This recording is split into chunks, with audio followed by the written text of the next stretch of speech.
Hello everybody, மார்கழி 10ஆம் நாள். Happy Christmas everybody. இன்னைக்கு சிம்பிள் மெனு, ஒரே டிஷ் தான், காலிஃப்ளவர் ரைஸ். அதுக்கு என்னென்ன தேவை? வெங்காயம், தக்காளி, அதுக்கப்புறம் பச்சை மிளகாய்.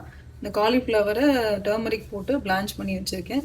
அப்புறம் இது பாஸ்மதி ரைஸை சூப் பண்ணி வச்சுருக்கேன். நெக்ஸ்ட் ஸ்டெப் இப்போது பாஸ்மதி ரைஸை குக் பண்ணி தனியாக எடுத்து வச்சுக்க போகிறேன். ஸோ இன்றைக்கி நான் வந்து விபி டேஸ் கடாய் யூஸ் பண்ணுறேன். ஸோ இப்போ வந்து வெங்காயம், பூண்டு, பச்சை மிளகாவை வதக்கிக்கலாம். நான் ஒன்று ஒன்றா இப்போ போடுறேன். வந்து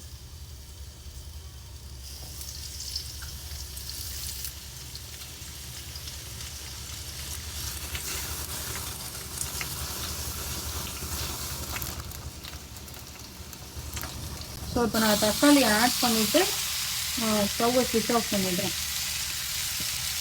ஸோ நெக்ஸ்ட் ஸ்டெப் வந்து எண்ணெய் விட்டுருக்கேன். இப்போ காரப்பொடி போட்டு காலிஃப்ளவரையும் போட்டு நல்லா வறுத்து எடுத்துக்க போகிறேன். இதை நல்லா கலந்து விட்டுட்டு நல்லா இதை ரோஸ்ட் ஆகிற வரையும் இதை வதக்கிக்கணும். ஸோ இது நல்லா வதங்கினதெல்லாம் ஆறிடுது. ஸோ இதில் நான் கரம் மசாலா ஆட் பண்ணி இப்போ நல்லா ஸ்மூத் பேஸ்ட்டாக அரைக்க போகிறேன். ஸோ இப்போ அரைச்சி வச்ச இந்த விழுதை வந்து இப்போ வதக்கிட்டு நல்லா ஈரப்பதம் போகிற வரையும் வதக்கணும்.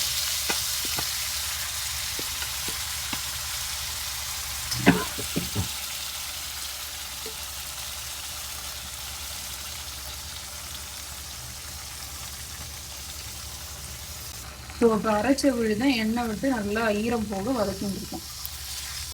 ஸோ இப்போ இதை வந்து நல்லா வதங்கிடுச்சு. ஸோ இப்போ நான் ஆப்ஷனலாக ஃப்ரோசன் பட்டாணி இதில் சேர்த்துட்டுருக்கேன். அண்ட் தென் இப்போ அந்த வதக்கி வச்சோம்ல காலிஃப்ளவர் அதை வந்து ஆட் பண்ணிட்டேன்.